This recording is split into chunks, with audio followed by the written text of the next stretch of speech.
Yes, peace is our theme for 2024, PEACE. And we have joined our theme for the month to our yearly theme. Imagination is our theme this month.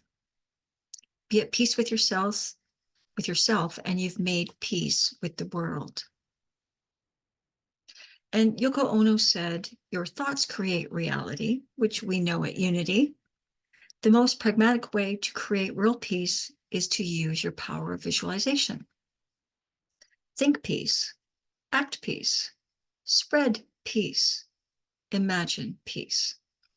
Your thoughts will soon cover the planet. The most important thing is to believe in your power. It works. Who'd have thought Yoko Ono belonged at Unity? I'm now going to welcome our wonderful speaker for today, Sherry Hursey, Reverend Sherry Hursey. She's going to be speaking about, if I eat this fruit, this house is mine. So I'm really curious as to what that means. So just to share with you, Sherry Hursey is a licensed Unity minister and the newly appointed spiritual leader at Unity of the Oaks in Thousand Oaks, California. She's an award-winning actress, a writer, and producer whose face and voice are familiar to TV and film audiences worldwide. One of Sherry's passions is producing uplifting and conscious media, along with her husband, Rick Cowling, and the production company, Turning on the Light Entertainment. Their inspirational family musical, Lily's Light, the movie is currently streaming on multiple platforms everywhere. And I think many of us saw that this past year. So thank you, Sherry, for all your gifts and all your treasures and for joining us today. Oh, thank you so much for having me. I love seeing you all. It's just such a blessing to me. And I love getting up early just to do it. And I also want to thank you. You don't have any idea what listening to that arrangement of Somewhere did for me. I am a huge fan of Leonard Bernstein's. I just watched his movie, the movie about him recently, and I had the privilege of meeting him in New York when I did a show. He came backstage, and today and this week of all times for you to play that song for me, it has such meaning, just layers of meaning. And thank you for that gift. It's just part of the many gifts I receive from being with all of you. Thank you, C. So today we're going to explore 2 of our 12 powers. And just to remind you, most of you know, I'm sure, what the 12 powers are: attributes or abilities of our divine nature. They're inherent within us and we can draw on them anytime. They are like tools that we can use to manage the process of raising our consciousness to be more our Christ potential, our Christ consciousness.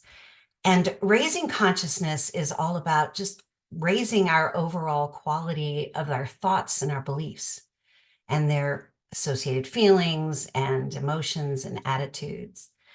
So the power of mastery, or power, I prefer to say mastery, is represented by the color purple. I tried to wear purple and turquoise today. So purple and light blue. My imagination color tends to go more on the turquoise side. I just like that color. So the power of power, the power of mastery, is represented by purple and the Apostle Philip.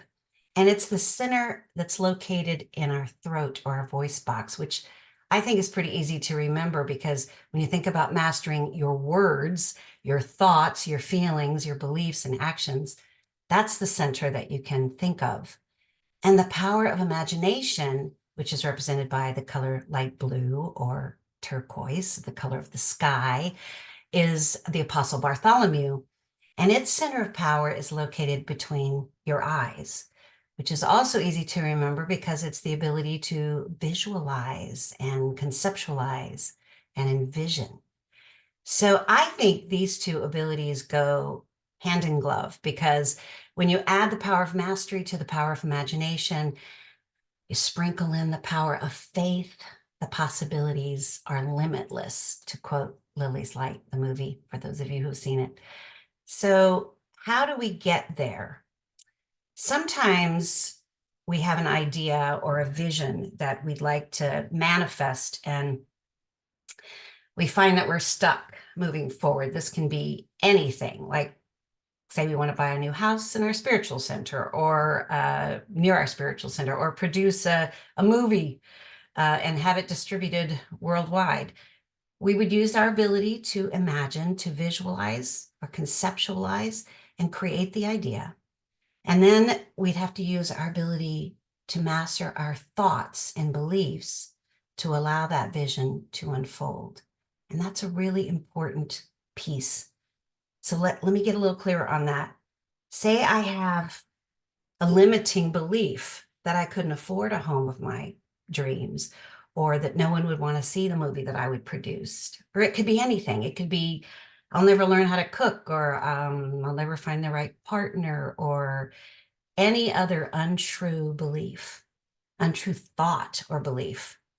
I'd have to become aware of that defeating thought that's hanging out in my consciousness. And I'd have to find a way to take control of it in order to master it or transform it. It would be, I mean, one of the ways I do that, one of the tools I've used forever, is to just simply say to that negative thought, shut up and get behind me. I'm not listening to you. And I've spent years sometimes continuing to see the result of negative programming before I just get really sick of it and decide to change my thought or my belief about it. But there are some faster ways we can do that. One way that might be better is to create a denial and an affirmation statement. I was with someone just recently who I was listening to talk about her life, and I kept hearing her say, I am the problem. Now, she's a very conscious human being, but with her saying, I am the problem, I finally said, okay, stop for a second. I'm hearing you say, I am the problem. Could we change that to, I am the blessing? What happens to me? Well, it's just taking its time to open, I think. Are you hearing that? So anyway, I think that just being able to hear ourselves say the words or think the thoughts that are limiting, release that energy that is in that thought or that belief. And just by saying a denial, I'm letting go of the belief that I am the problem, and I am claiming that I am the blessing. For me, that is a much quicker way of healing that negative belief in that thought. It's very much like Myrtle Fillmore did when she transformed her thoughts of illness to thoughts of health and wholeness, which allowed for the healing. She turned her thought to, I am a child of God and I did not inherit illness. Every one of us in Unity knows that story. In my life, one very strong error belief that I struggled with was, if I wanted to be a good person, I had to be humble and give everything away to those less fortunate. I don't know if any of you had that belief, but it was really strong in me. And I would feel guilty and I would ask God, why me? Why would I be showered with opportunity and success? This was layered with also some deep feelings of unworthiness that I had to work on. And it took me many years of repeated disappointment, trying to rescue others, trying to support others, before I heard Spirit say, so who made you Florence Nightingale? It's not your job. And I really had to think about it. And then I heard Spirit say, your only job is to shine your light as bright as you can. That was a hard one for me to hear. I want us to just say that together.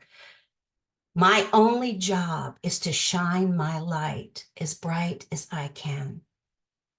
This is a huge shift. This was a huge shift for me because it was the beginning of self-love.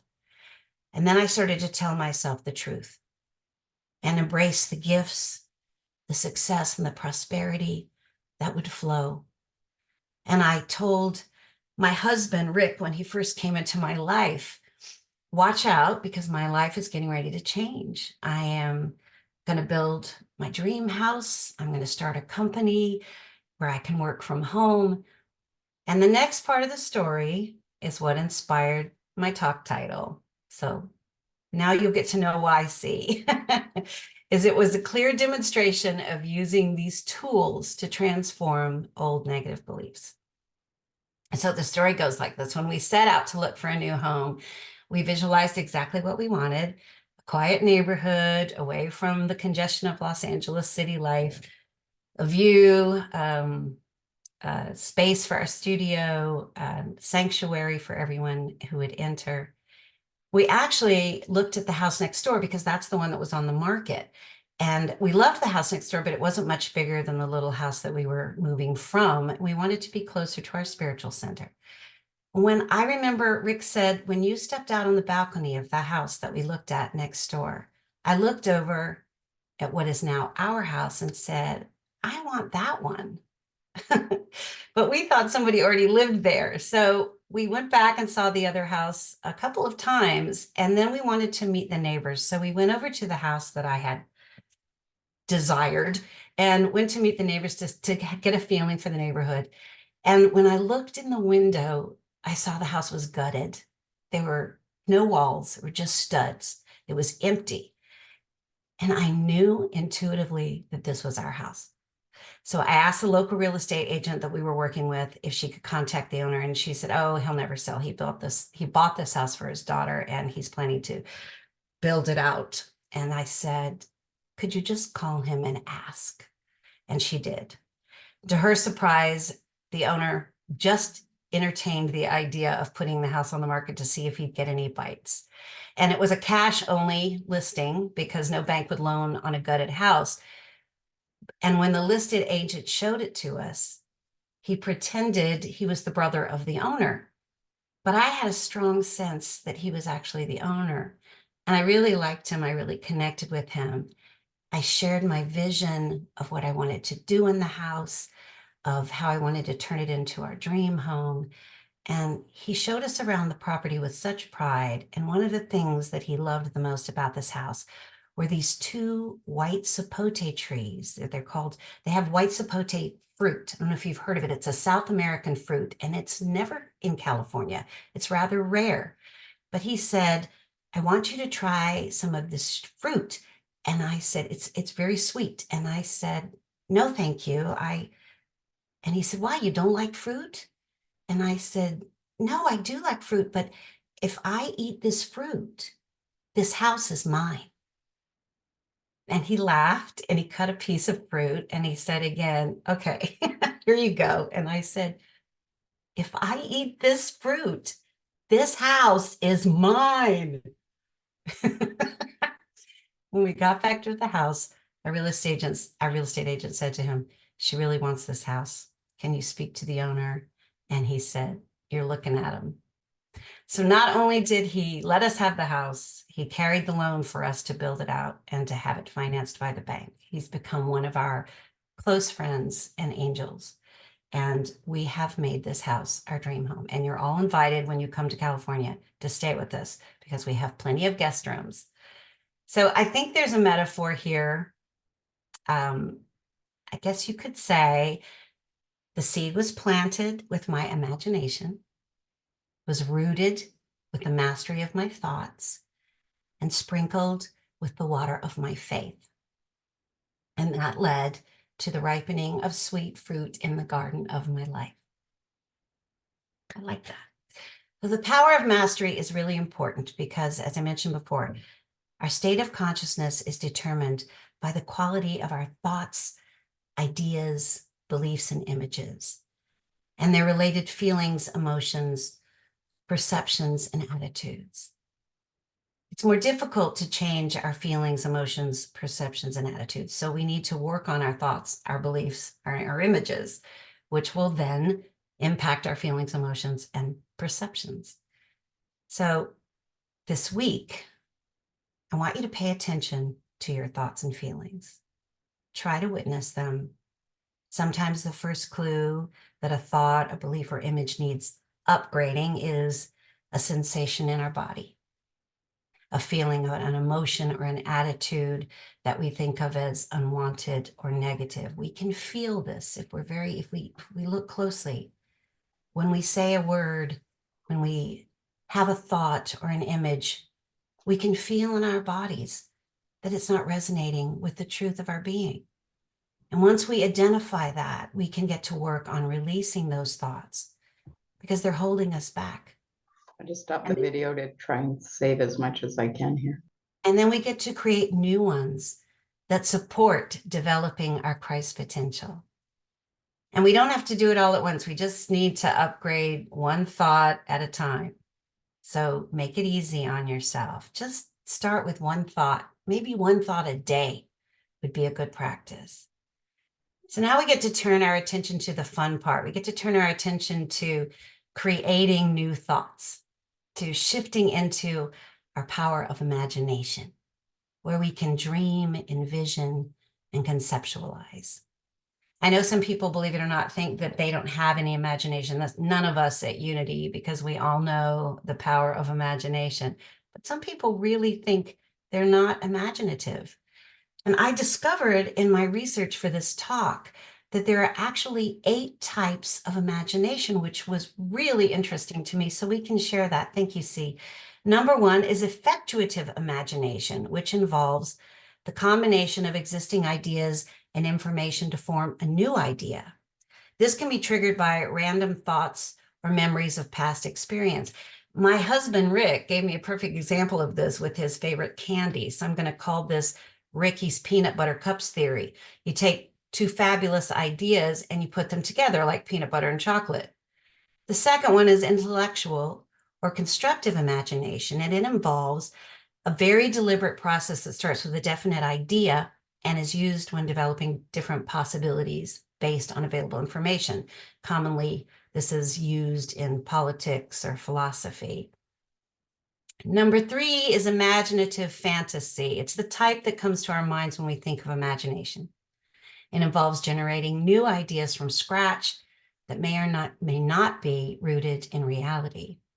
They're usually triggered by some source of inspiration that can lead us to create stories, pictures, poems, songs, anything, any idea, artwork, everything that you can think of. And the 4th one was very interesting to me because I wouldn't have thought of this at all.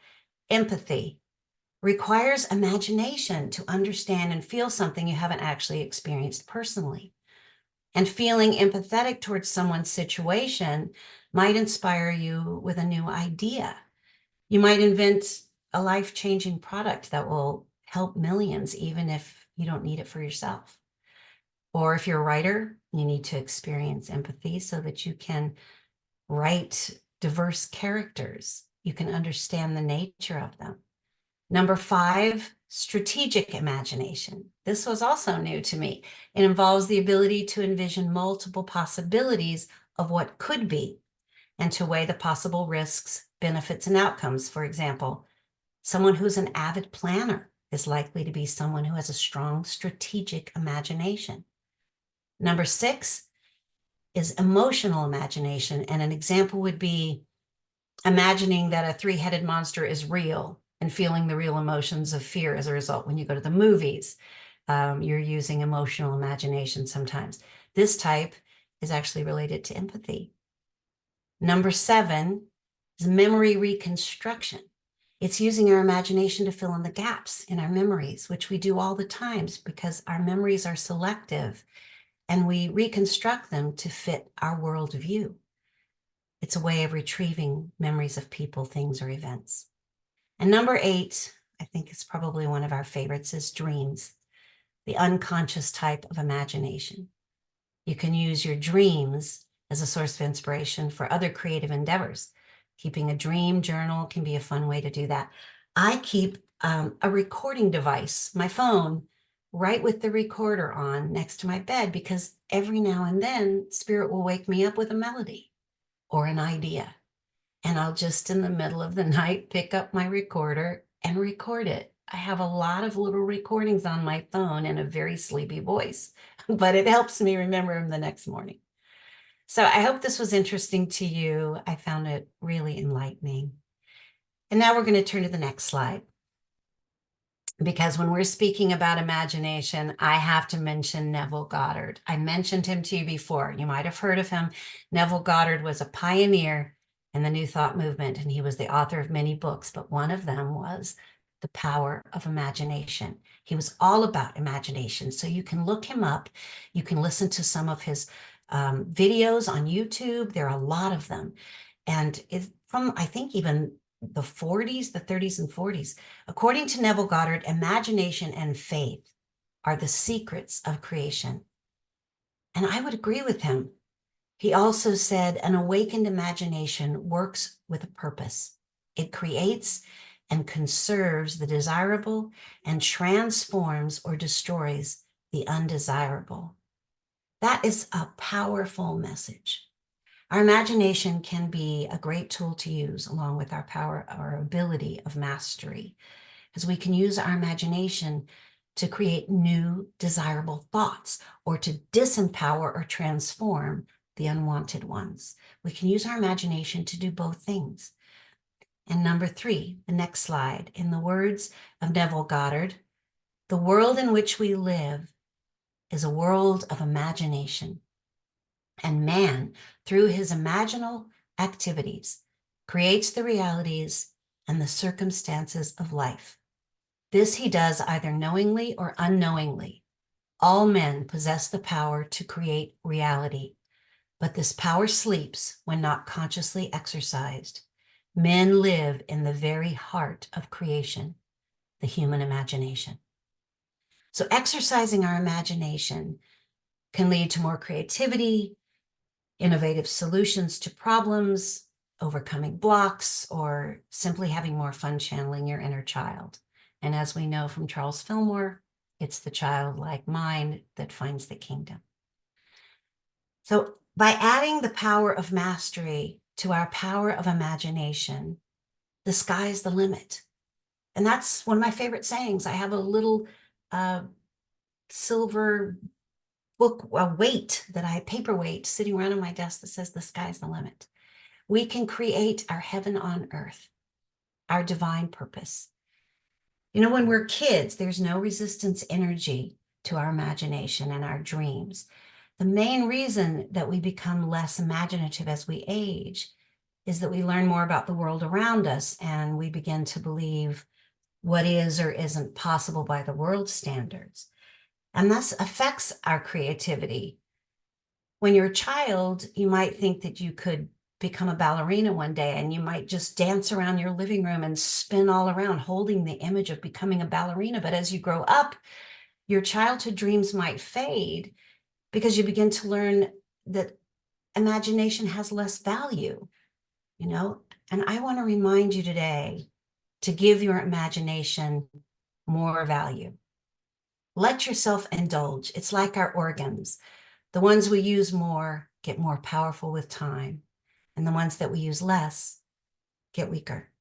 I want to say that again. Give your imagination more value. It's like our organs. The ones we use more get more powerful with time, and the ones that we use less get weaker. So simply said, our imagination and feelings of wonder weaken due to lack of use, just like anything else in our body. This is often reinforced by people who teach us to stop acting like children and to grow up. But I don't know about you guys, but I don't know many people in Unity who grow up, and I love that about Unity. So I'd encourage us all not to grow up. If we lose that sense of awe and wonder, our faith and our simplicity, or we stop using our imagination or giving it value, which sometimes is one of the first qualities that we tend to lose. We just stifle our growth. We stifle our development, our natural state of curiosity and joy. We need that spark to keep creating, to keep dreaming, to keep visualizing, to keep imagining, just as the song said. As my first teacher, Dr. Sue Sicking, said, let us learn to dream dreams and have visions of beauty and wonder beyond all we have seen or read about. I just say, let's become curious children again. We can use our abilities of mastery and imagination to transform any belief or thought. We can turn a fear-filled heart into a peace-filled heart. We can turn a failing business into prosperity and success. We can turn illness into wholeness. We can turn a gutted, rundown house into a dream home.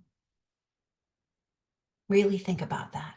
Wherever our heart is filled with fear, we can transform that into peace and trust. As our co-founder, Charles Fillmore, said so brilliantly, the highest and best work of imagination is the marvelous transformation that it works in character. Imagine that you are one with the principle of good and you will become truly good. You can say that about peace. Imagine you are one with the principle of peace and you will become peace. I'll leave you with one last message from Neville. You are, at this very moment, drawing into your world that which you are now conscious of being.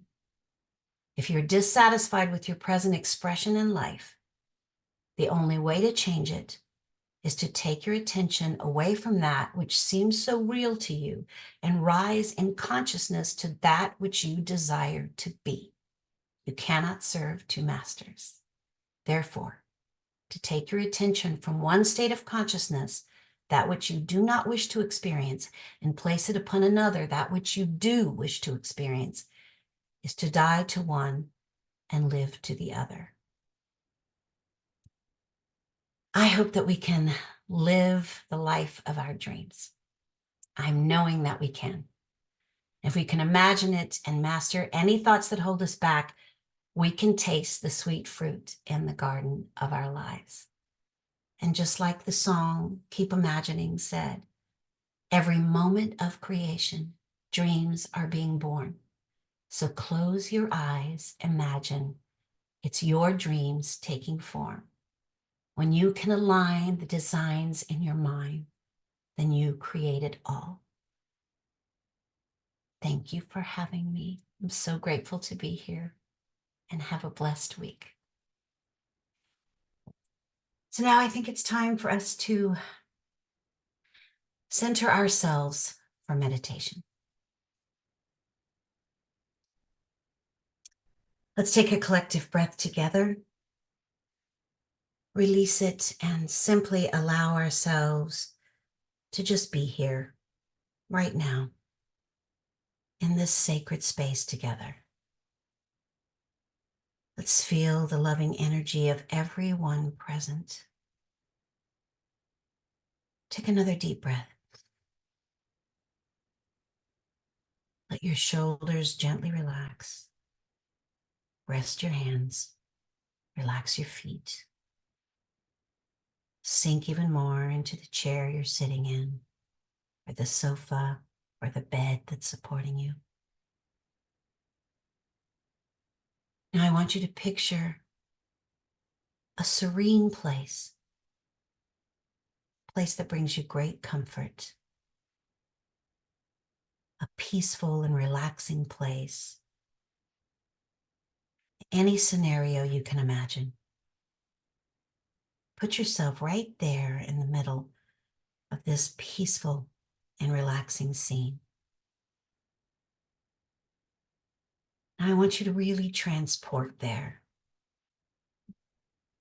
Look around and take all of it in. Use your senses to experience the sights around you, the sounds, the smells, the textures, and any physical sensations of where you are in this perfect scene. Maybe you find yourself near a brook, or lying in a meadow, or on a warm beach listening to the sounds of the surf, or the seagulls are flying by, or the wind is gently blowing over your face. Take a breath What do you smell? Sweet flowers, fresh air. What do you hear? The waves, children playing in the distance. What do you feel? Warm sand, soft grass, comfy chair. Just feel the way you're feeling right now. And don't pay any attention to any other thoughts that may cross your mind. Just become a little more aware of what you're experiencing in this peaceful state, in this relaxing scenario. Now use your imagination to bring the images, sounds, and smells, and even more sensations to life for you. Maybe see the scene in more vivid color, as if you're in a movie where you've turned up the saturation. And the sounds now create maybe a relaxing tune or a soothing hum for your ears that grows. And the smells are just divine and comforting. Maybe you're bringing in all your favorite smells. Let's just rest right here in this paradise for a moment longer.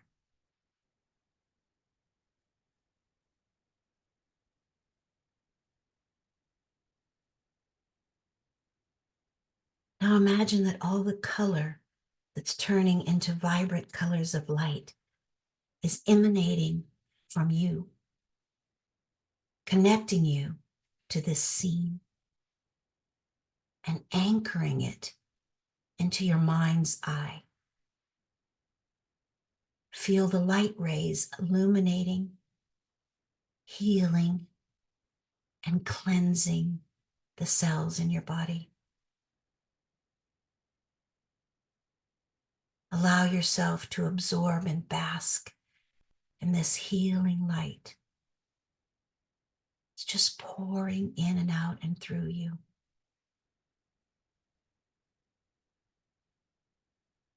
And as you allow yourself to absorb and bask in this healing light, feel the wave of gratitude wash over you for this time and for this place. As we feel this gratitude, thank yourself for allowing yourself to go deep into this beautiful place. And we start preparing to return to this present moment.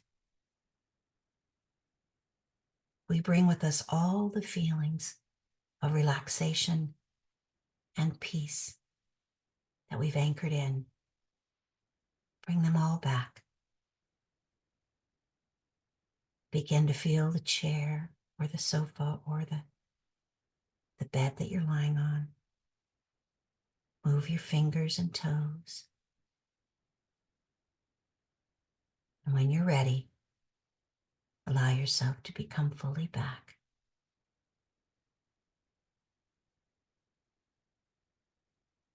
To this now moment. And so it is.